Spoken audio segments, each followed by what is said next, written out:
Ama naming Yahuwah, dakila naming Diyos na makapangyarihan at maibigin po sa lahat. Sinasamba at pinupuri namin ang dakila mong pangalan. Narito na po kaming mga alipin mo, natipon upang sambahin ka sa iyong kaitaasan. Ama, muli nag-aanyaya kami sa iyo. Babain mo kami ng iyong Santong Espiritu. Nais naming maranasan ka muli sa aming mga pagsamba. Bagaman kami hindi po karapat-dapat sa iyong harapan dahil sa aming mga kasalanan, humihiling kaming muli, patawarin mo muna kami sa aming mga pagkukulang, Aba. Pinagsisisihan namin ang aming mga kasalanan. Ama, halika po sa iyong mga alipin, bawat sambahayang natitipon ngayon.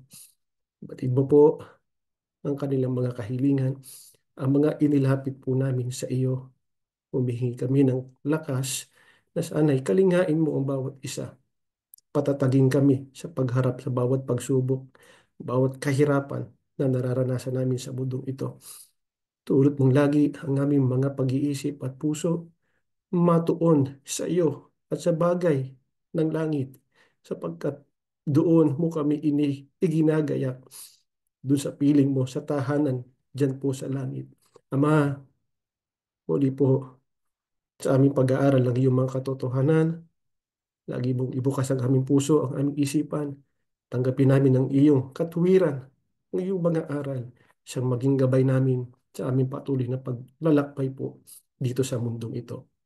Panginoong Yahushua, sinasamba ka rin po namin. Narito din po ang mga lingkod mo, umaasa sa iyo na lagi mong dagdagan ang aming pananampalataya, ang aming matibay na pag-asa na doon sa bayang banal, makakapiling ka namin. Turuan mo lagi kami. Doon matatak ang aming mga pag-iisip. Doon kaming umasang lagi upang makapagpatuloy kami hanggang wakas sa piling mo at sa piling ng ating Panginoong Yahuwah. Ama, muli po humihiling kami, pakibasbasan ang bawat sinimpang handog ng iyong mga lingkod. Pakibasbasan mo na rin po bawat kabuhayan ng iyong mga sambahayan ng iyong mga lingkod. Hinihiling na po namin ang lahat ng ito sa tanging pangalan lamang po ng aming Panginoong Yahushua. Amen.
Shabbat Shalom mga mahal na kapatid. Muli ay nagpapasalamat tayo ng napakarami sa ating Panginoong Yahuwah at Panginoong Yahusha. Muli tayong tinipon para mag-aral po ng mga katotohanan na nakasulat po sa Biblia. Madalas po, mga kapatid, makikita natin sa mga tao ngayon na abalang-abala po sila sa pagpapalago ng kanilang ari-arian, pagpapalago ng kanilang mga tinatangkilik, yung kayamanan nila, or kahit po yung kanilang tinatawag na katayuan po sa lipunan o yung kanilang um, uh, social status na tinatawag. Subalit, umaasa rin po sila na dahil doon ay magtatamo sila ng tunay na kasiyahan o yung contentment po nila sa buhay. Subalit, sa likod po ng lahat ng mga ito ay may mas malalim na katanungan na dapat po nating malaman. Ano nga ba talaga ang dapat nating pagtuunan ng pansin? Anong ating um, pagsikapan or kung ano ang tunay na makapagbibigay po talaga ng halaga po sa ating buhay. Napakahalaga po na malaman natin ang kasagutan sa mga tanong na yan dahil kung ano po ang mga bagay na ginagawa natin o kung ano ang mga bagay na pinapahalagahan natin sa ating buhay ay doon po makikita kung sino po talaga tayo o kung ano po ang tunay na mahalaga po sa ating buhay. Kaya sa leksyong ito, natin pong pag-aaralan ay ituturo sa atin ng Biblia kung bakit tayo mga lingkod ng Diyos ay inaasahan po na mag-impok ng kayamanan. Hindi po dito sa mundong ito, kundi po doon sa langit na ating pong tunay na tahanan. Ano po ngayon mga kapatid, ang tagubilin sa atin ng Panginoong Yahusya patungkol po sa kayamanan. Mag-umpisa tayo ng pagbasa po sa Mateo 6:19 hanggang 21. Huwag kayong mag-impok para sa inyong mga sarili ng mga kayamanan dito sa lupa, kung saan ang bukbok at kalawang ay sumisira at kung saan ang mga magnanakaw ay nakapanloloob at nakapagnanakaw. Sa halip ay mag-impok kayo para sa inyong sarili ng mga kayamanan sa langit, kung saan ang bukbok at ang mga kalawang hindi makakapanira at kung saan ang mga magnanakaw ay hindi nakapanloloob at nakapagnanakaw. Sapagkat kung saan nakalagak ang iyong kayamanan, doon din naman malalagak ang iyong puso. Ano po ang itinatagubilin sa atin ng Panginoong Yahusya patungkol sa kayamanan? Sabi po, huwag kayong mag-impok sa inyong sarili ng kayamanan po dito sa lupa. Bakit daw po huwag tayo mag-impok, mga kapatid, sapagkat ayon na rin po sa Panginoong Yahusya, sinisira lamang po yan ng bukbok at kalawang. Ano daw po, ano pa daw po? Madali daw itong agawin ng mga magnanakaw. Tumutukoy lang po ba sa mga ari-arian o salapi yung mga kayamanan dito po sa lupa, mga kapatid? Hindi po. Nandyan din po yung mga kapangyarihan, yung mga tagumpay natin sa buhay, katanyagan, o yung kasikatan, o yung binabanggit nga natin kanina, yung social status ng tao. Lahat po yan, mga kapatid, sa panahon natin at kaya na rin pong nakawin yan. Sa madaling salita po, ang kayamanan po dito sa lupa ay panandalian lamang po yan. May hangganan o madaling pong mawalan po ng halaga. Kaya sa halip, saan daw po dapat tayong mag-impok ng kayamanan? Sabi ng Panginoong Yahusya, mag-impok po tayo ng kayamanan po sa langit. Bakit? Sapagkat yun po ay hindi masisira yun. At hindi rin po yun mananakaw. Baka sabihin naman po ng iba, ay huwag na daw po pala tayo mag-ipon ng salapi o ng mga ari-arian. Ganun po ba ang tinuturo sa atin, mga kapatid, ng Panginoong Yahusya? Aba, hindi po. Hindi po ganun ang tinuturo sa atin. Wala naman pong masama na mag-ipon tayo ng ating mga salapi dito sa mundong ito. Sapagkat ang katotohanan ay kailangan naman talaga natin ng salapi para tayo mabuhay dito sa mundong ito. Ano na lamang po ang sinasabi ng Panginoong Yahusya? Tiyakin lang po natin na hindi natin o wag natin iibigin yung ating mga ari-arian, yung mga salapi na ating pong tinatangkilik. Dahil hindi naman po yun ang tunay talaga nating kayamanan. Kaya nga sabi sa atin dito sa talata binasa natin, kung saan nakalagak ang iyong kayamanan, doon din nakalagak ang ating pong puso. Totoo yan mga kapatid.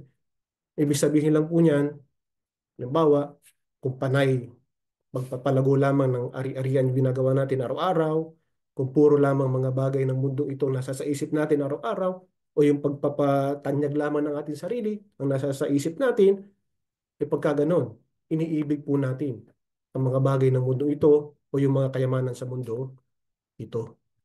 Sino po ang isang halimbawa ng taong mas pinahalagahan niya ang kayamanang panlupa kaysa po maging tagasunod ng ating Panginoong Yahusya? Basahin natin po ang nakasulat sa Mateo 19:21 hanggang 22. Sumagot si Yahusya, kung nais mong maging ganap sa harap ng Diyos, umuwi ka at ipagbili ang iyong mga ari-arian at ipamigay mo ang pera sa mga mahihirap at magkakaroon ka ng kayamanan sa langit. Pagkatapos, bumalik ka at sumunod sa akin. Nang marinig iyon ng binata, umalis siyang malungkot dahil napakayaman niya.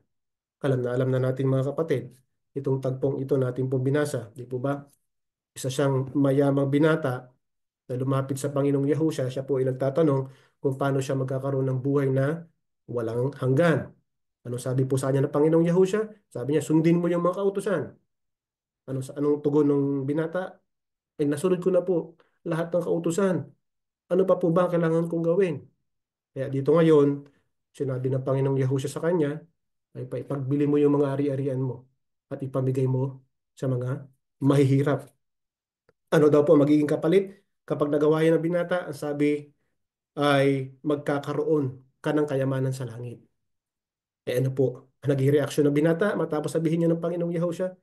Eh yun, sabi dito, umalis po siyang malungkot. Ibig sabihin, hindi po niya kayang gawin yung pinapagawa sa kanya ng Panginoong Yahushua. Kaya dun, makikita talaga natin mga kapatid, yung puso ng binata.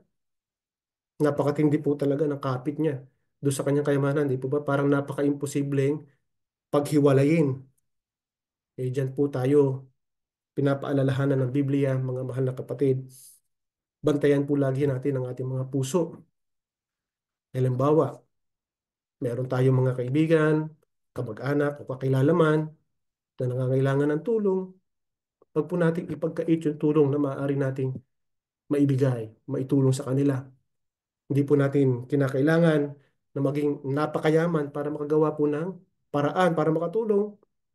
Laging may paraan para po tayo makatulong po sa kanila. Sino pa po ang isang halimbawa ng taong mas inihibig ang kanyang kayamanan sa lupa kaysa po higit sa lahat ng bagay? Lucas 12:16 hanggang 21. At ikinuwento niya ang talinghagang na ito. May isang mayamang may bukirin na umani ng sagana. Sinabi niya sa kanyang sarili, ano kaya ang gagawin ko? Wala na akong mapaglagyan ng ani ko. Alam ko na, gigibain ko ang mga bodega ko at magpapagawa ko ng mas malaki. At doon ko ilalagay ang ani at mga ari-arian ko. At dahil marami na akong naipon para sa maraming taon, magpapahinga na lang ako. Kakain, iinom at magpapakaligaya. Ngunit sinabi sa kanya ng Diyos, hangal, ngayong gabi ay babawiin ko sa iyo ang buhay mo. Kanino ngayon mapupunta ang lahat ng inipon mo para sa iyong sarili? Ganyan ang mangyayari sa taong nagpapayaman sa sarili, ngunit mahirap po sa paningin ng Diyos. Ito pong binasa natin, isa pong talinghaga, yung parable ng ating Panginoong Yahushua, na pumapatungkol po sa isang mayamang lalaki o yung kilala bilang mayamang hangal. E bakit po siya tinawag na hangal? Kasi dito po sa ating binasa ay namumroblema siya ngayon dahil napakarami ng kanyang ani, pero yung bodega niya ay napakaliit lamang. So hindi kasya yung mga inani niya. Kaya anong naisipan niya gawin? Gigibain niya yung bodega niya, gagawa siya ng mas malaki. At bakit daw po? Ganun ang naisip ng lalaki. Ang sabi niya, para para dahil doon magiging sapat na yon para sa darating na maraming taon. Kaya magpapahinga na lamang daw siya, kakain na lamang, iinom, at magpapakaligaya. Di po ba? Minsan parang ganyan din yung mga tao ngayon. Yung iba nga, pagbibiro ng iba, yung mga iba tumataya sa loto. Sinasabi nila kapag ako nanalo dito sa loto, hindi na ako magtatrabaho. Sapat na yun. Hanggang mamatay ako.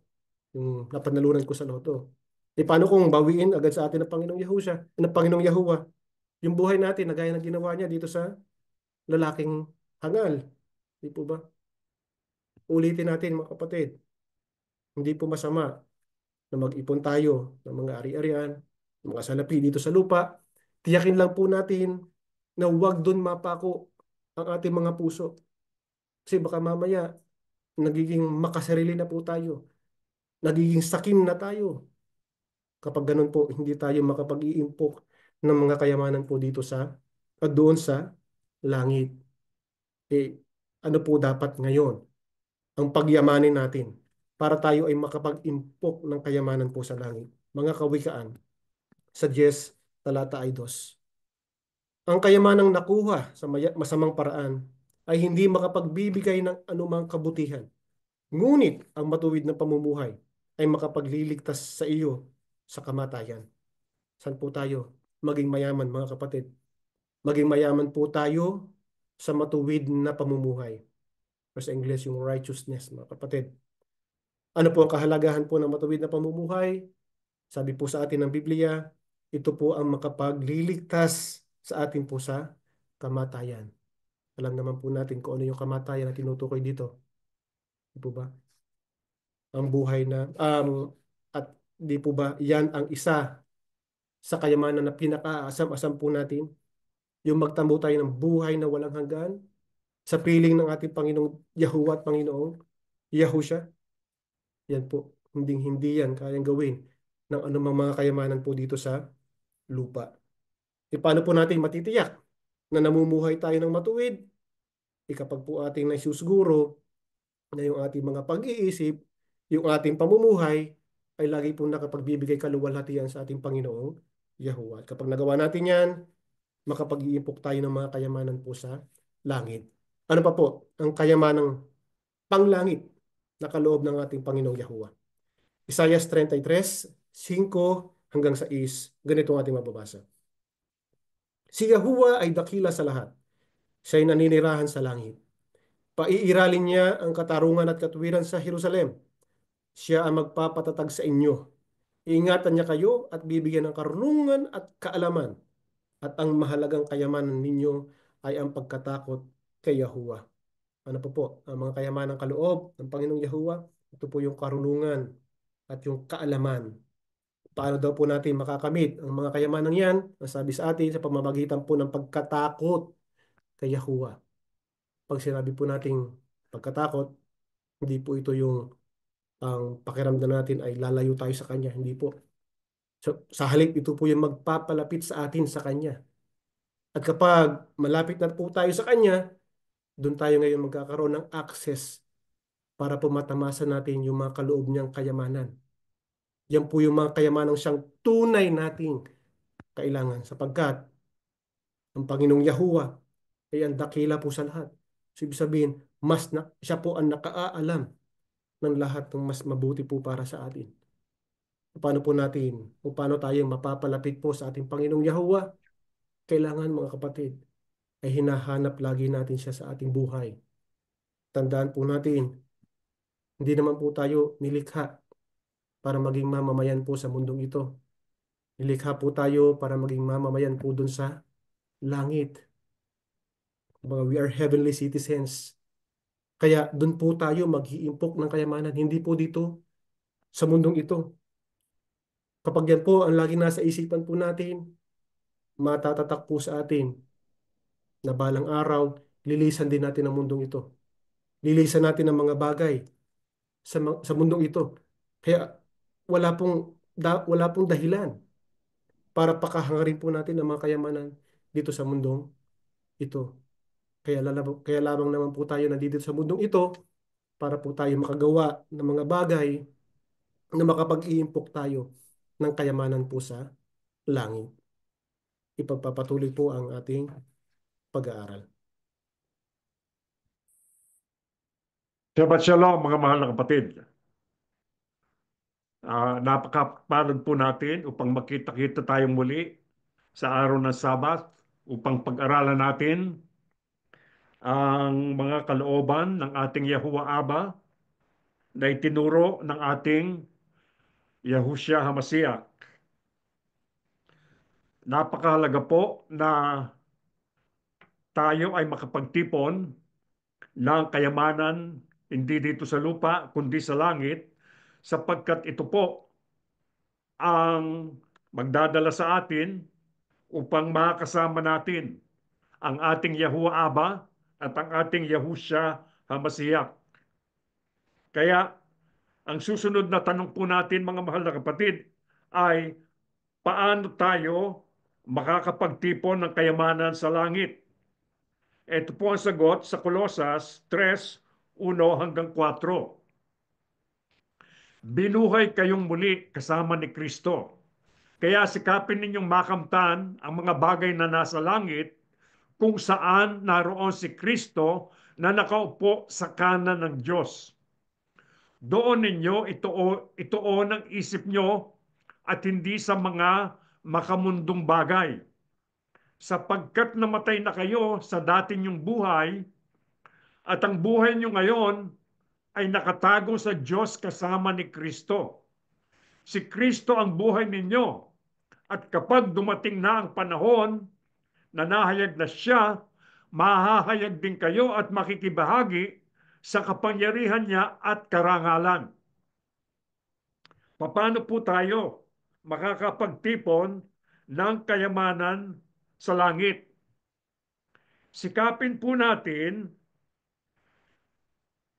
makamtan ang mga bagay na nasa langit kung saan naroon si Yahushua Kristo na nakaupo sa kanan ng Ama. Dapat po mapatibay natin yung ating kaugnayan o relasyon sa ating Panginoong Yahushua Kristo. Kaya sampu natin hindi dapat ituon ang ating mga isip. Ang sabi po sa talata, huwag nating itutuon ang ating mga isip sa makamundong bagay. Bakit po natin dapat ituon ang ating mga isip, ang ating puso sa mga bagay na nasa langit? Sapagkat namatay na po tayo sa ating dating buhay nang tayo ay mabautismuhan. At ang buhay natin ngayon ay nakatago sa Diyos kasama ni Kristo. Kaya ngayon po, si Kristo na ang buhay natin. Ano po ba ang naghihintay sa mga namatay kasama ng Panginoong Yahusya? Pagbaba niya mula sa langit, sa harpatso. Alam po natin yon. Pagbaba niya, tayo naman babaguhin ang ating mga katawan upang makasalubong tayo sa Kanya sa himpapawid. Tayo man ay makikibahagi sa Kanyang kapangyarihan at karangalan. Ano po ngayon ang dapat nating gawin upang matuon ang ating puso at isip sa mga bagay sa langit? Colossus pa rin po, 3:5-10. Kaya't patayin na ninyo ang mga pagnanasang makamundo, ang pakikiapid, karumihan, mahalay na simboyo ng damdamin, masamang pagnanasa at ang kasakiman na isang uri ng pagsamba sa Diyos-Diyusan. Dahil sa mga ito, tatanggap ng parusa ng Diyos ang mga taong ayaw pasakop sa Kanya. Kayo man ay namuhay din ayon sa mga pagnanasang iyon na kayo ay pinaghaharian pa ng mga ito. Ngunit ngayon, itakwil na ninyo ang lahat ng galit, puot at sama ng loob. Iwasan na ninyo ang panlalait at malaswang pananalita. Huwag kayong magsisinungaling sa isa't isa, sapagkat hinubad na ninyo ang dati ninyong pagkatao, pati ang mga gawa nito. Isinuot ninyo ang bagong pagkatao na patuloy na nababago at nagiging kalarawan ng Diyos na lumikha sa inyo upang lalo ninyo siyang makilala. Ano po ngayon ang dapat nating gawin upang matuon ang ating puso at isip sa mga bagay sa langit? Ang sabi po sa talata, patayin na po natin ang mga pagnanasang makamundo. Ano-ano po ang mga ito? Pakikiapid, karumihan, mahalay na simbuyo ng damdamin, masamang pagnanasa, at ang kasakiman. Kaya dapat po, kung dati-dati nagkasala tayo ng mga ganitong mga bagay, ngayon po na tayo'y nasa assembly na ni Yahusha, alisin na po natin ito sa ating pamumuhay. Saan po ba itinutulad ang kasakiman o pagmamahal sa kayamanan dito sa lupa? Ang sabi po sa talata, iyon ay pagsamba sa Diyos-Diyosan. Alam niyo po yung kasakiman or greediness. Greed. Ang isa pong synonym noon ay ang covetousness. Alam niyo yung covetousness, isa po yun sa 10 utos. Sabi, do not covet. Huwag mong pagnanasaing maangkin yung bahay ng kapitbahay mo, yung kanyang asawa, yung kanyang ari-arian, alilang lalaki, alilang babae. Kaya ibig sabihin po, kapag tayo'y sakim, tayo po magiging guilty rin do sa iba pang mga bagay na binanggit, gaya ng pakikiapid. Pag inangkin mo yung asawa ng iba, makikiapid ka. Kaya yun po ay itinuturing na pagsamba sa mga Diyos-Diyusan. Kaya yun po ay dapat na nating hubarin sa ating pagkatao. Kailangan pong matiyak natin na tayo ay hindi mahuhulog sa pagsamba sa Diyos-Diyusan. Sapagkat hindi po natin alam, tusong-tuso si Satanas na aalokin tayo ng mga bagay na makapagpapahiwalay sa atin, sa ating Panginoong Yahuwah. Kaya ano pa po ang dapat nating alisin at itakwil? Ang sabi po sa talata, galit, puot, sama ng loob, panlalait, at malaswang pananalita. Ngayon po, pangkaraniwan sa maraming tao, natutuwa sila, minsan nagmumura. Ibig sabihin, malaswang pananalita. Nagagalit sila, malaswang pananalita pa rin. Kaya yung pong mga gantong bagay, alisin na natin. Yung madaling magalit, madaling mapuot, madaling sumama ang loob. Alisin na po natin yan. Bakit po dapat nating alisin yan? Sapagkat tayo po ay may bago ng pagkatao na patuloy na nababago at nagiging kalarawan ng Diyos na lumikha sa atin. Kaya habang nagdadaan ang panahon, yung pong pagkatao natin kailangan nagbabago, nagiging kalarawan na ng ating Yahuwah Aba at ng ating Yahushua HaMashiach.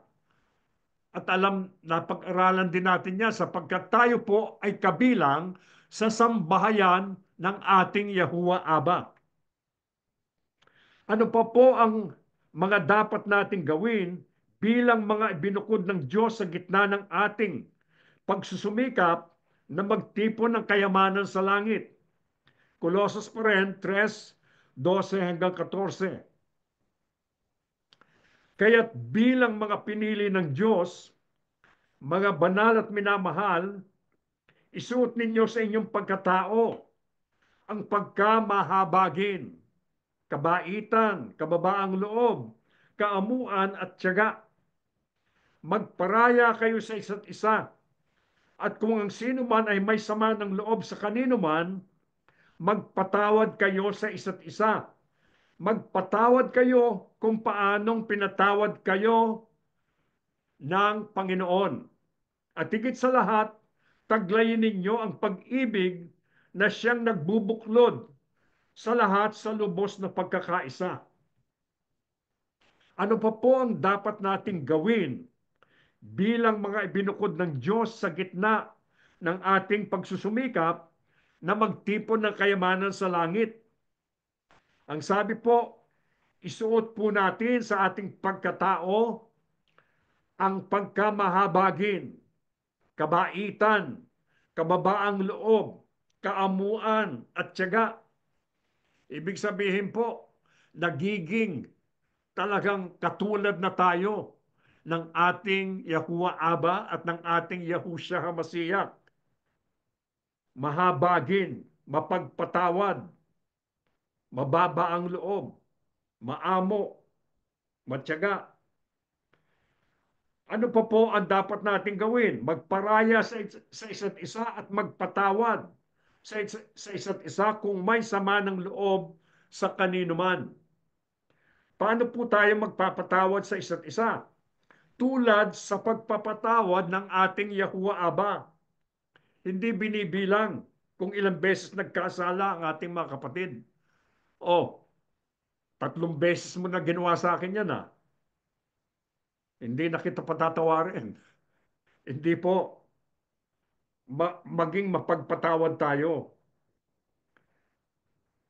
Higit sa lahat, ano po ang dapat nating taglayin? Ang pag-ibig na siyang nagbubuklod sa lahat sa lubos na pagkakaisa. Sino po ba ang nagpakita sa atin ng hindi magmamaliw na pag-ibig sa atin na dapat din nating suklian ng ating pagmamahal, ang ating pong Yahuwah Aba?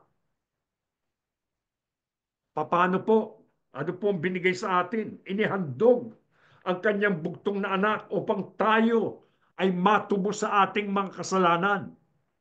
Yan po ang hindi magmamaliw na pag-ibig sa atin ng ating Yahuwah Aba. Yan din ang kayamanan na dapat nating taglayin.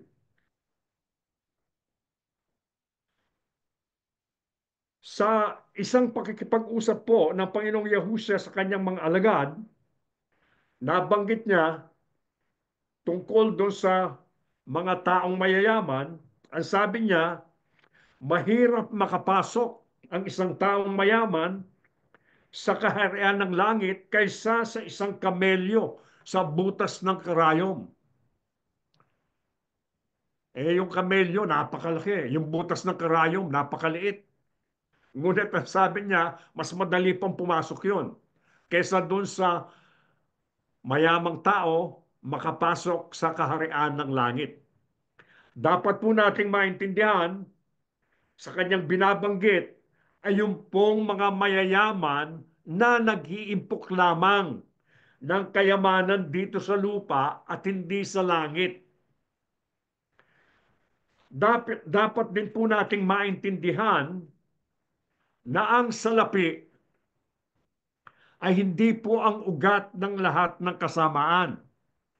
Ano po ang ugat ng lahat ng kasamaan?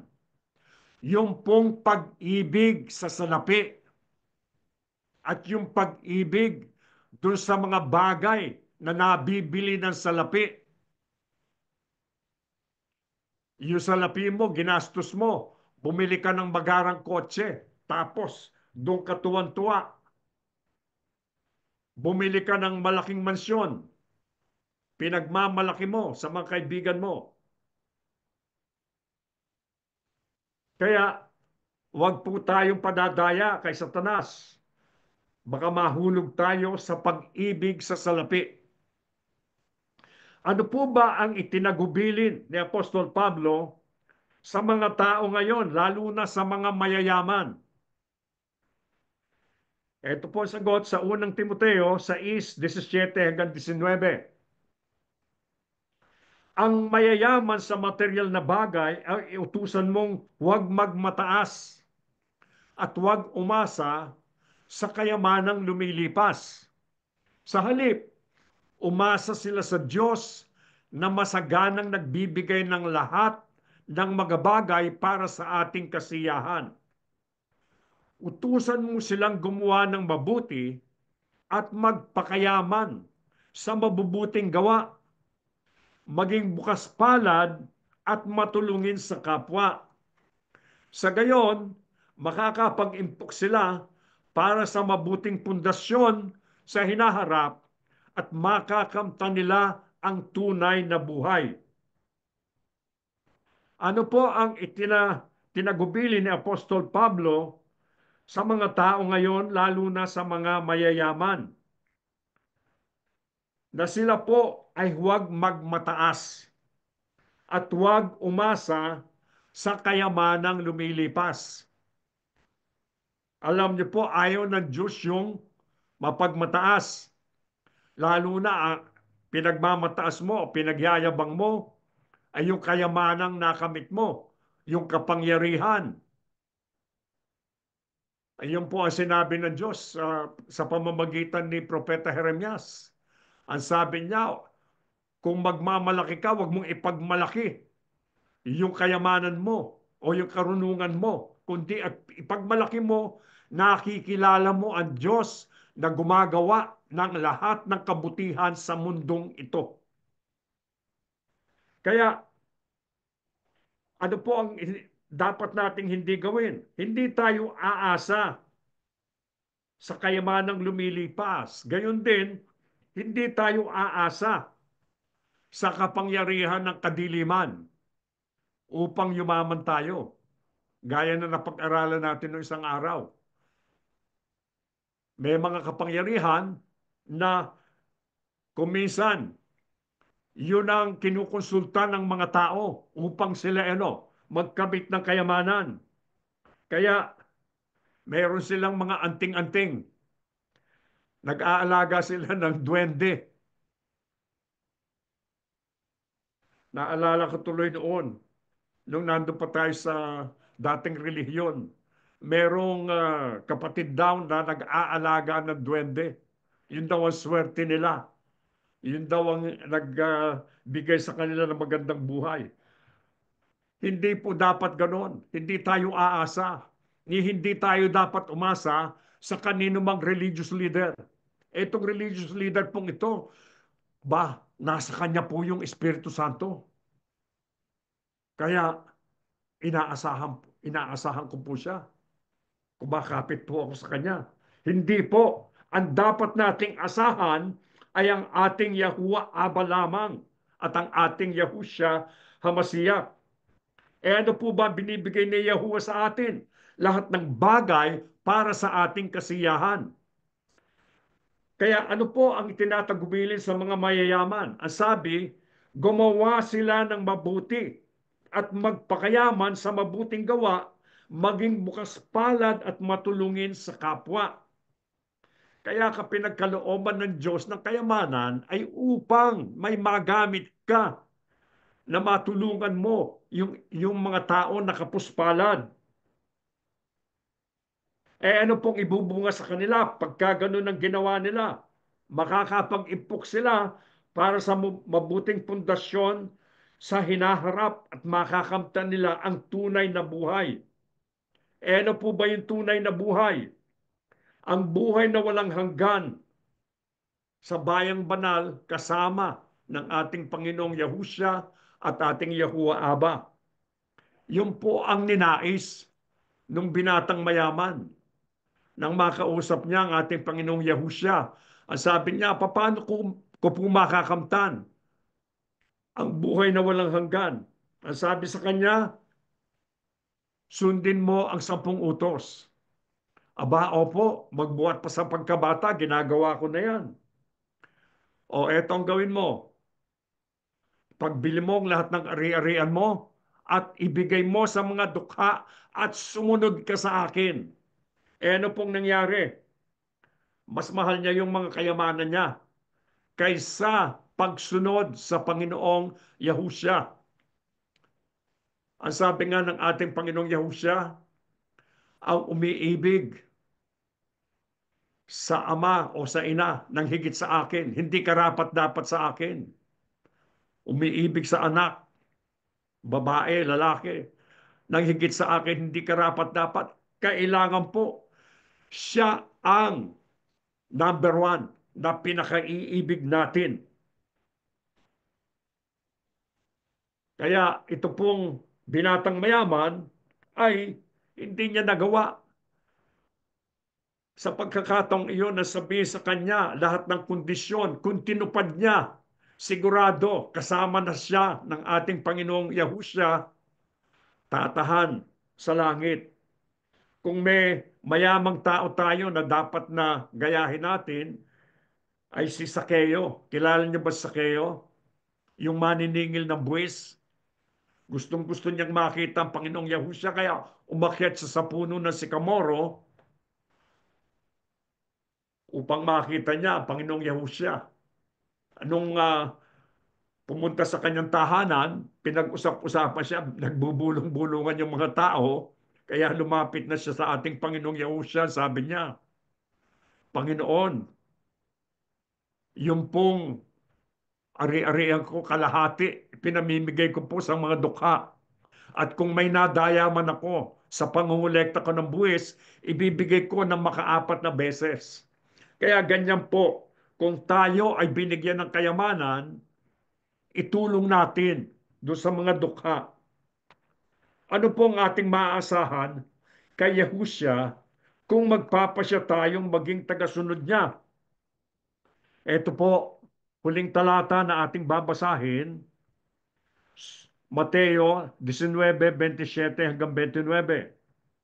Sumagot si Pedro sa kanya, tingnan ninyo, tinalikuran namin ang lahat upang sumunod sa inyo.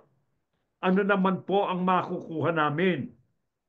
Sumagot si Yahusha sa kanila, tinitiyak ko sa inyo, sa panahon ng pagpapanibago ng lahat ng bagay, sa pag-upo ng anak ng tao sa trono ng kanyang kalwalhatian, kayong mga sumunod sa akin ay uupo rin sa 12 trono bilang mga hukom sa 12 lipi ng Israel.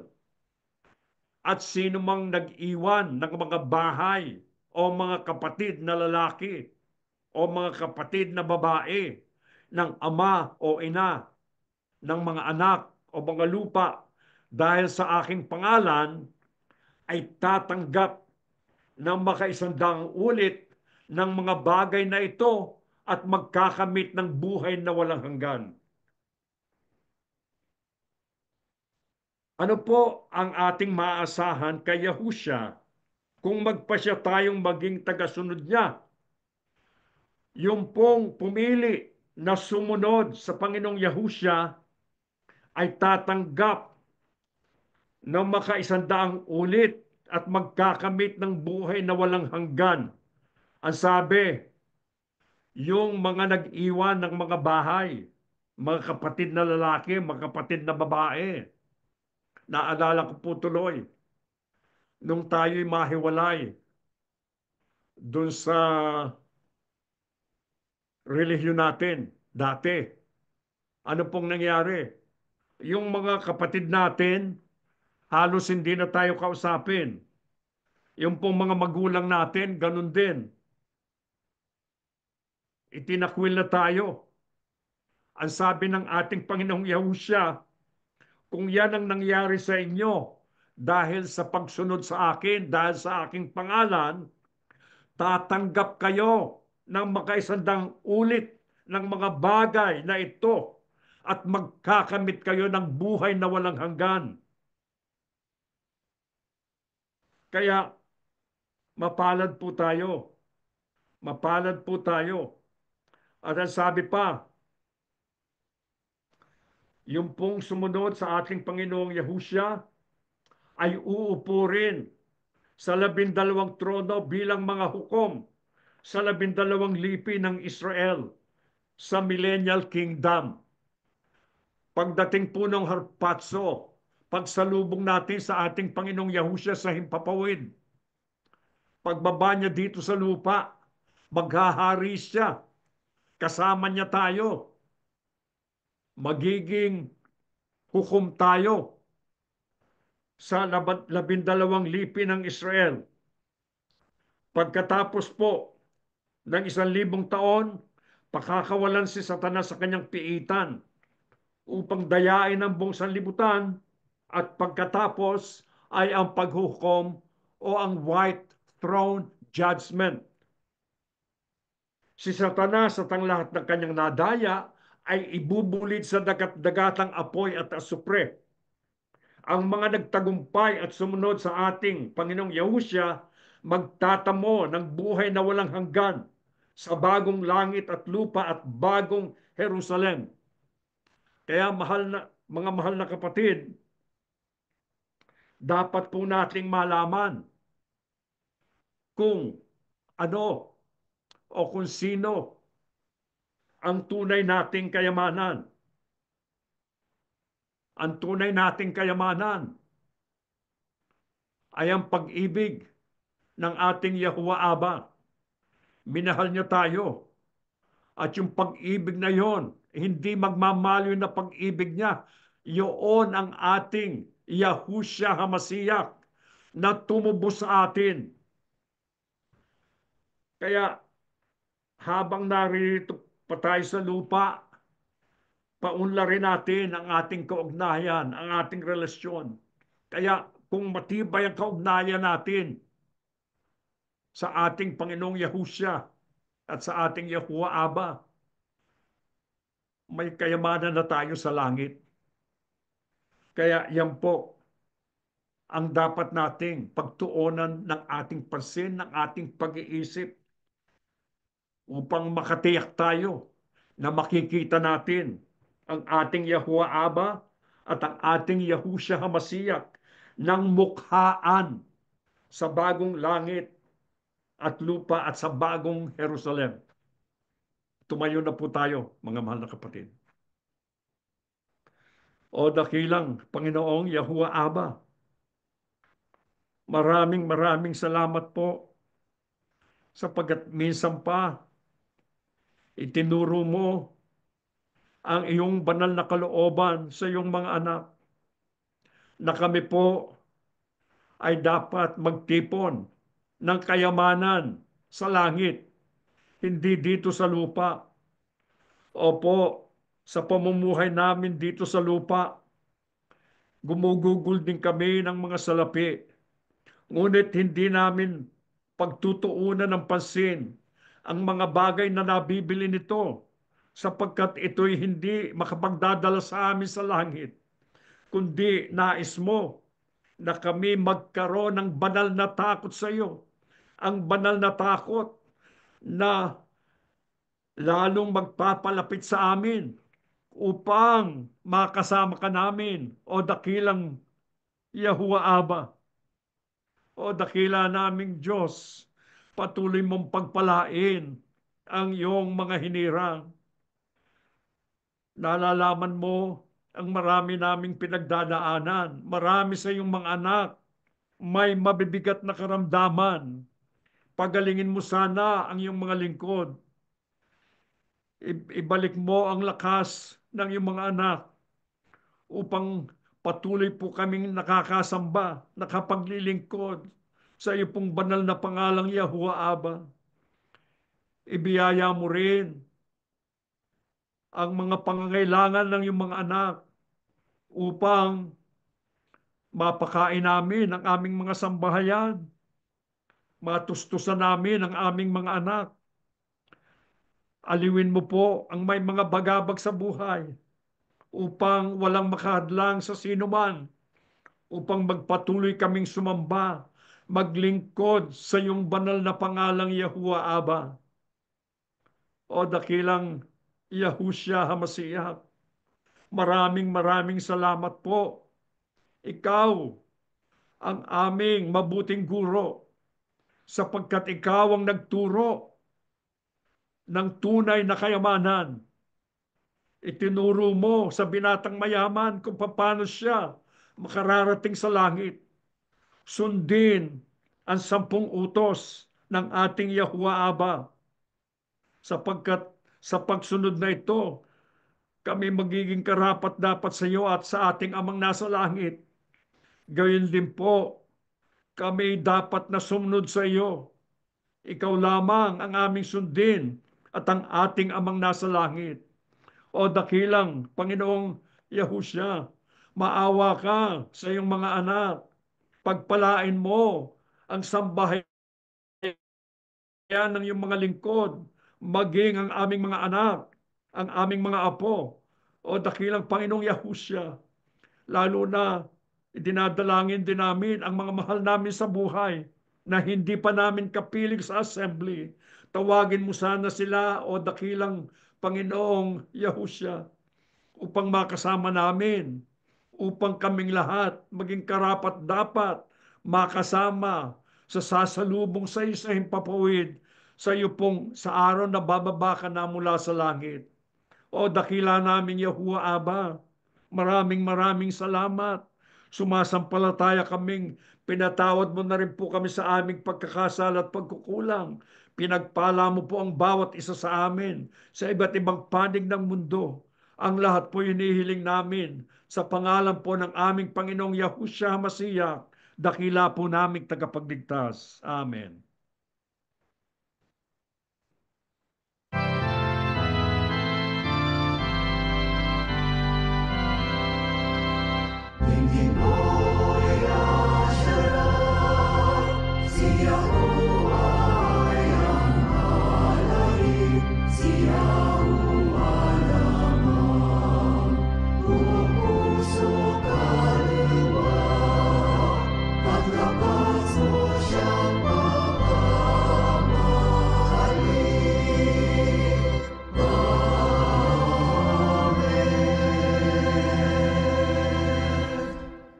Ang walang maliw na pag-ibig at masaganang awa ni Yahuwah Abba, ang biyaya at kapangyarihan ni Yahushua HaMashiach, at ang laging paggabay ng banal na Espiritu sumaating lahat ngayon at magpakilanman.